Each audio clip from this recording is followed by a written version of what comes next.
Já estamos de volta com o Hora Geral. Estamos conversando com meu amigo Fábio Lopes, que é parasitologista. Fábio, tem pergunta chegando. O Kleber Gomes, da Alemoa. Bom dia, Kleber. E os terrenos baldios, eles também são verificados? Eles provavelmente devem ter muitos focos da doença. Você já acabou citando no Ferro Velho, terrenos, né? Os terrenos são verificados, sim. Alguns têm um mato muito alto, impossibilitam a entrada. Outros são completamente fechados e a gente não consegue ter acesso. Eu hoje sou responsável tanto pela dengue, quanto pela vigilância sanitária e pelas zoonoses. O que as pessoas têm que entender é que o rito da vigilância sanitária é diferente do rito da dengue, né? Na dengue, o mosquito, em 15 dias, ele está voando. Para a vigilância sanitária, fazer o auto de infração, achar o dono, multar esse dono e voltar para a inspeção... Mais de 30 dias. Muito mais de 30 dias. Então, assim, a multa não adianta, tem que ter conscientização. Vamos lembrar que aqueles criadouros que estiverem ensolarados, que receberem direto a luz do sol, eles não são preferenciais para o Aedes. Então, eu estou garantindo que a maioria dos criadouros que a gente encontra está no intradomicílio, está dentro da casa, resguardado pelo próprio dono. Coisas simples que o dono pode virar, furar, ensacar, mudar de lugar, jogar o sal, né? Você sabe, Fábio, você está falando, às vezes o telespectador, só para você ver a gravidade. De repente eu esqueci uma tampinha de uma embalagem PET lá no quintal, há uma semana. Só aquela tampinha, com a chuva, a água que fica, ali também é um possível criadouro? Sim, é possível criadouro. Ele não é um criadouro tão importante, mas ele é possível. Imagina quantas dessas não estão espalhadas. A gente vê em casas onde a pessoa tem cachorro e ela tem várias vasilhas. Então ela coloca vasilha de água em todos os lugares da casa. E algumas ela esquece pelo quintal, às vezes quintais grandes. Quando a gente vai lá, essas vasilhas estão cheias de larva, né? Que é a água que o cachorro deveria estar tomando. Uma coisa que a gente também tem visto é que entre um ralo e outro da parte externa da casa, você olha os ralos, eles não têm água e os mosquitos estão saindo dali de dentro. O que nós descobrimos? Que entre um ralo e outro, o encanamento pode fazer um embarrigamento.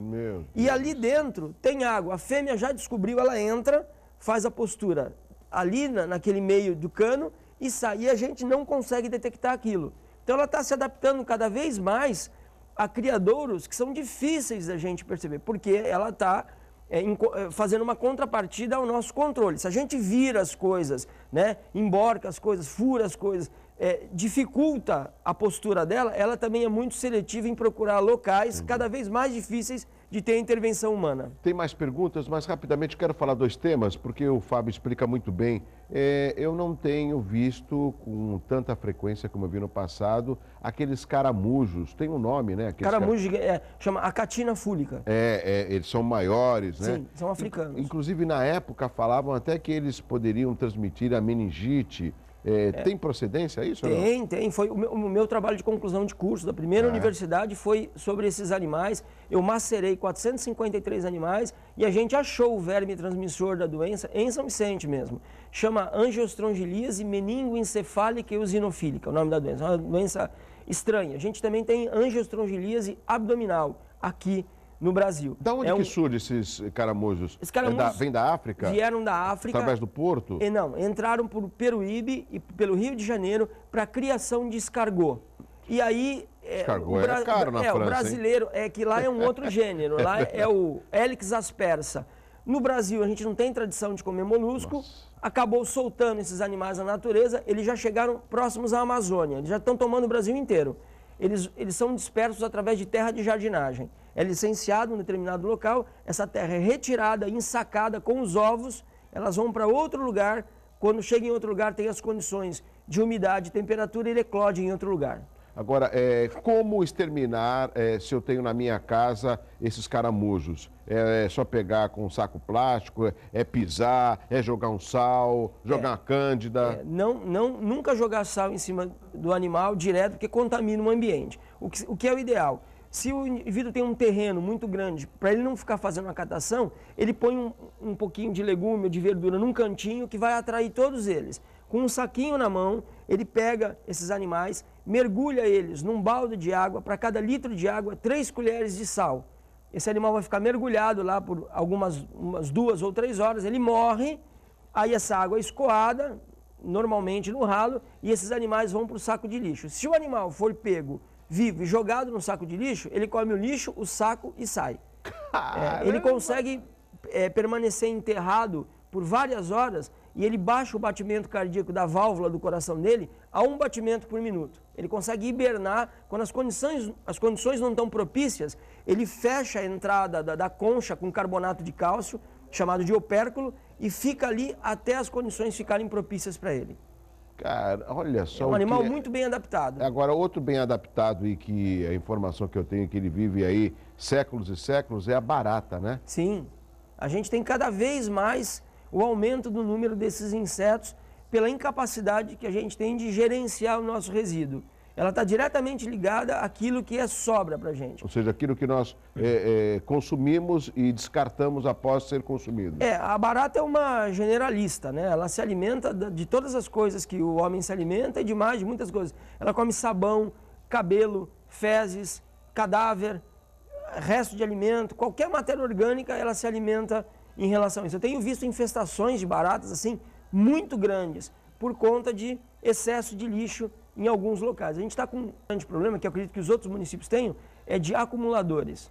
Como a gente tem percebido que as pessoas estão acumulando coisa. A gente entra nas casas e, assim, gente que acumula papel, gente que acumula garrafa. Gente que acumula animais. É isso, né? Uns anos atrás, nós tivemos um caso emblemático lá de um senhor que tinha 101 animais em casa. E foi uma dificuldade tirar esses animais, selecionar, alguns estavam morrendo.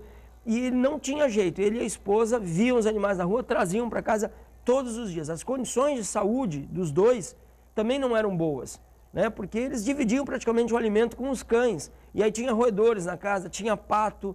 Cada vez mais a gente vê esse tipo de... Quando você fala de roedores, eu lembro muito bem que você da última vez esteve aqui, falou de que existem 4 tipos de ratos.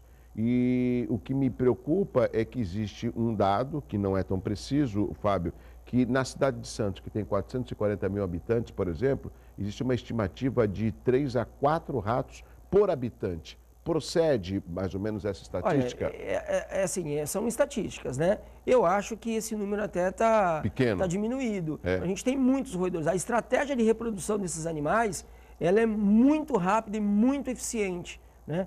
Dá um alerta para as pessoas que às vezes a gente vai nos lugares, as pessoas usam um chumbinho. E o chumbinho aumenta o número de roedores. Toda vez que eu utilizo o chumbinho, que é um raticida agudo que mata na hora, a quantidade de roedores explode. Por quê? É mesmo? Por quê? Porque o roedor ele é muito desconfiado, ele é neofóbico. Tudo que é novo ele tem medo. Quem experimenta o alimento novo sempre é o rato dominado, nunca o dominante. Se a gente utiliza um raticida que mate o roedor na hora, todos os outros roedores associam aquele produto à morte. Eles urinam em volta e nenhum deles esquece esse gosto, esse cheiro. Eles conseguem guardar na memória 16 mil nuances diferentes de gosto ou de cheiro, porque o rato não consegue vomitar. Então ele tem que decorar aquilo que lhe faz mal durante a vida. Nenhum deles mais come. Então você conseguiu ali com o chumbinho eliminar 5 roedores. O que acontece imediatamente? Todas as fêmeas entram no cio. E aí elas vão copular, cada fêmea vai ter até 12 filhotes. Se forem 10 fêmeas, você matou 5 ratos e ganha 120 novos ratos. Então, qual é a solução? Sempre utilizar raticidas que são certificados pelo Ministério da Saúde e da Agricultura, que são raticidas de 3ª geração. Eles não matam o roedor na hora. O roedor come aquilo, volta para a toca, come de novo e todos vão comendo e eles morrem longe do produto. Isso ganha a confiança da colônia em relação à isca. O chumbinho aumenta, explode o número de roedores, sem contar que é proibido. Agora, existem 4 tipos de ratos, né? A ratazana, o camundongo... O rato preto ou de telhado e os ratos silvestres que seriam... né? Aí tem uma variedade muito grande. Essas 3 espécies, elas têm hábitos completamente diferentes, alimentação diferente, habilidades diferentes. É preciso um técnico. Se a infestação for grande, é preciso um técnico para orientar. Se as pessoas começarem a visualizar roedores durante o dia, é sinal de alta infestação, porque o roedor ele só sai a partir das 5 horas da tarde. É o horário dele, ele é noturno. Os roedores que se expõem durante o dia são justamente aqueles que não conseguiram se alimentar à noite, ou seja, tem excesso de roedores com falta de alimento. Explodiu a colônia. Então, é necessário a ajuda de um técnico. Rapidamente, uma última pergunta do Fábio Lopes, que é parasitologista, chegou pelo WhatsApp, a Suzana Soares. Os inseticidas em spray acabam com o mosquito da dengue? Sim, se eles forem utilizados em cima do mosquito, né? Às vezes o mosquito está na parede, a pessoa aplica o inseticida, o gás propelente empurra o inseto para lá. Então o que seria o certo?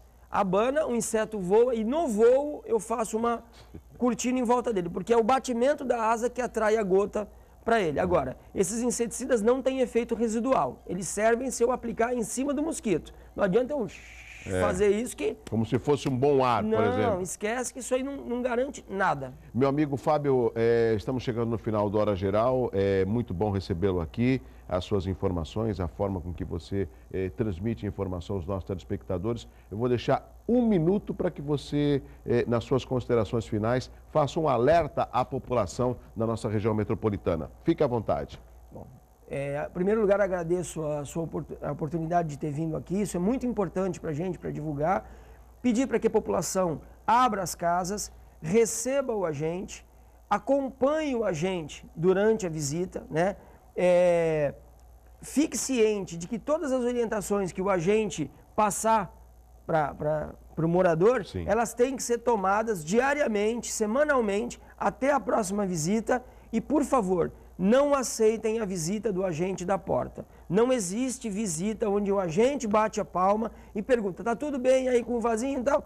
E marca trabalhado. Isso é passível, inclusive, de punição no município. Não, a visita ela é feita dentro da casa, começando pela parte de fora da casa, pelo quintal, e a parte depois interna. dentro da casa. Cada visita entre 20 e 25 minutos. Receba bem o nosso agente. Obrigado, meu amigo Fábio Lopes, continua mais um pouco com a gente. Parasitologista, ele vai retornar mais vezes aqui para conversar com os telespectadores no Hora Geral. Deixa eu mandar aqui um alô especial para o casal, a Márcia Cristina Sanches. Márcia, bom dia, obrigado pela audiência aqui no Hora Geral. Também o Alberto Medeiros, o esposo, o filho Felipe. Um beijo especial para a Mabel Reipert, o Guilherme, o pai Reipert, o Leonardo, cinegrafista. Um abraço especial para vocês. Logo, logo, a Mabel vai estar aqui conversando com a gente no Hora Geral.